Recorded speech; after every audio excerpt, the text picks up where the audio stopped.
The Rothschilds bought controlling interest in England's British East India Shipping Company and the illegal opium trade with China. They offered junior partnerships to New England's leading American families. The Russell, Coolidge, Delano, Forbes, and Perkins families became fabulously rich, smuggling opium aboard their speedy clipper ships into China. In 1820, Samuel Russell bought out the Perkins Syndicate and ran the opium smuggling operation with his partner, Warren Delano, Jr., who was the grandfather of President Franklin D. Roosevelt. The United States flag was designed after the British East India Company flag with 13 red and white stripes.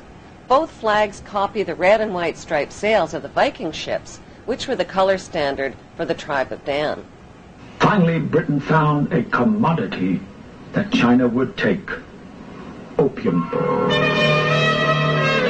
Imported from India. Just a few chests at first, and then thousands. When the Chinese authorities tried to stop the opium trade, the British sent in their gunboats.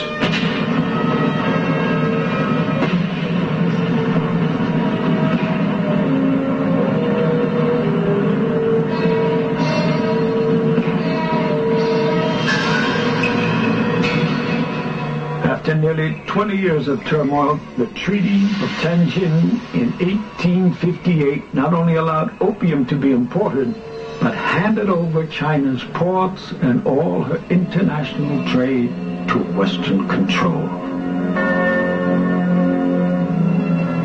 After the war, opium poured into China on an even greater scale, and her emperors were powerless to stop it.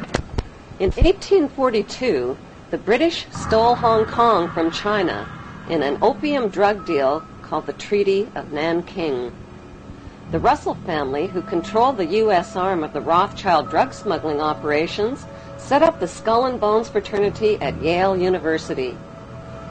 America's big money families formed the fraternity's inner power circle. Taft, Russell, Schiff, Harriman, Bush, Warburg, Guggenheim, Rockefeller, Stimson, Weyerhaeuser, Vanderbilt, Goodyear, and Pillsbury were all members. These families intermarried over the generations to form America's big money aristocracy. Skull and Bones member Alphonso Taft catapulted his son, William Taft, right into the top job at the White House. President Taft's 17th Amendment to the United States Constitution guaranteed the right of big money insiders to hand-pick senators and buy control of the United States Senate. Today, the most influential members of the CIA, the U.S. government, and big finance are Skull and Bonesmen.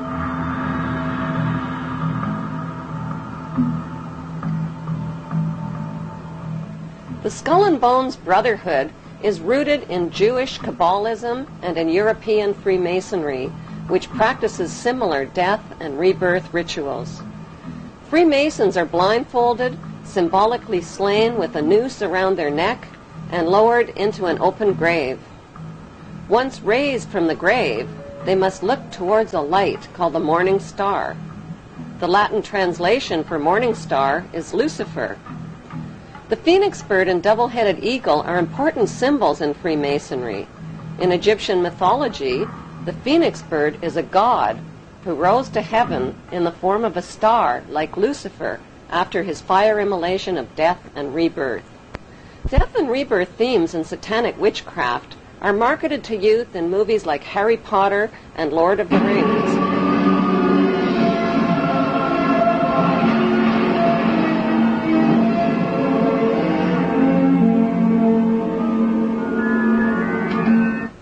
The Hollywood movie lots are owned by the Illuminati Lehman Brothers, Rothschild agent Kuhn and Loeb, and Goldman Sachs.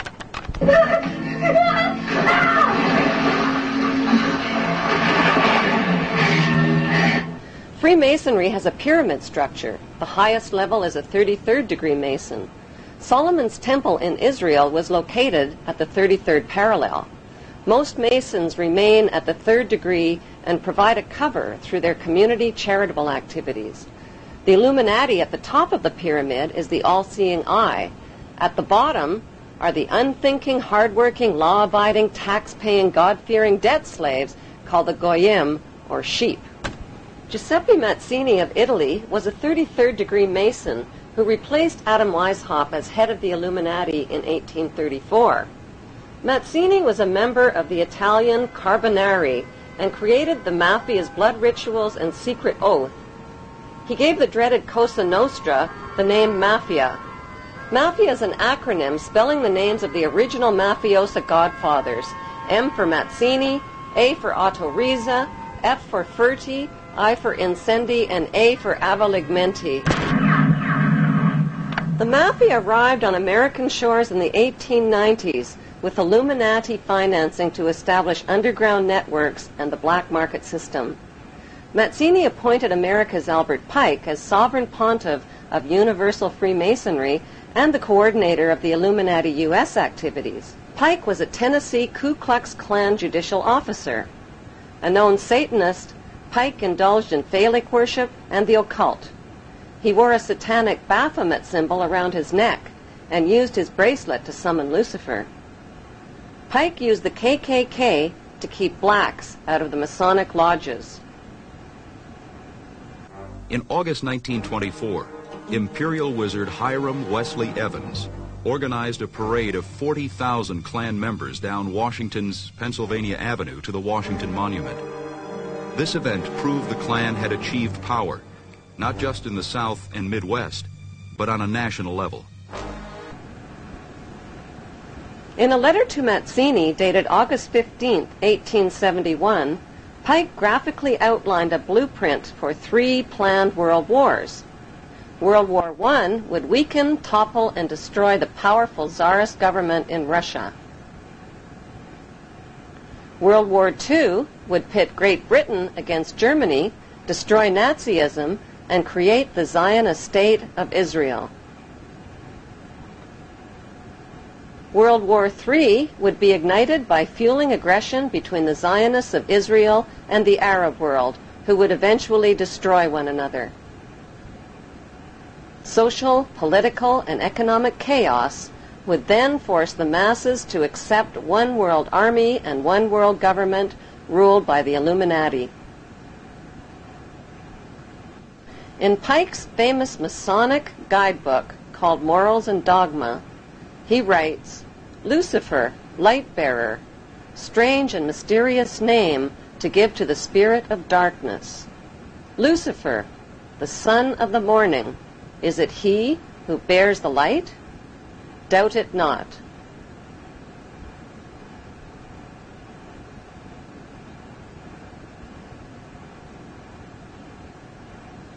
Albert Pike was a Confederate general in the American Civil War. The Rothschilds sent British agents to conspire with Pike and with U.S. politicians and provoke the rebellion that started the American Civil War.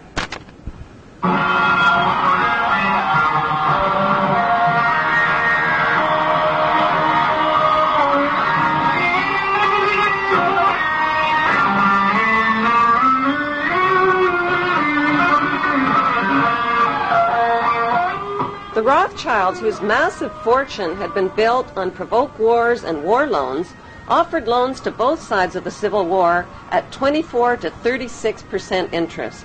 When President Abraham Lincoln tried to stop the loan sharks by issuing greenback dollars interest-free, a gunman with European connections named John Wilkes Booth shot him down in cold blood.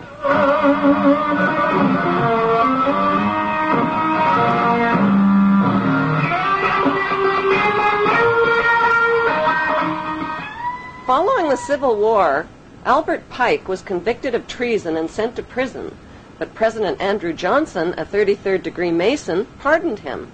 One of Johnson's first acts as president was to veto the Civil Rights Act for blacks, who had been shipped in chains to their wealthy American slave owners. Stealing slaves was a crime, but torturing and beating them was not.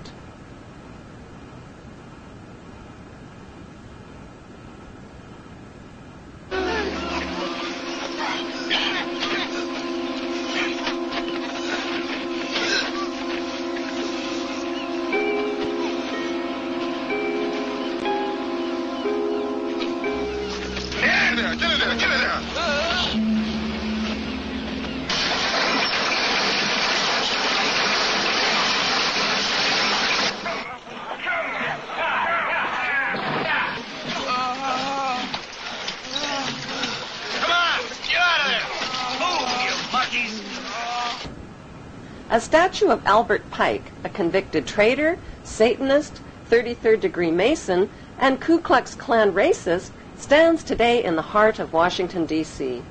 On the opposite side of America stands an honorary statue of Giuseppe Mazzini, the Illuminati Mafia boss who put the letter M for Mazzini into the name Mafia. Close by is another statue donated by the French Grand Orient Temple Masons,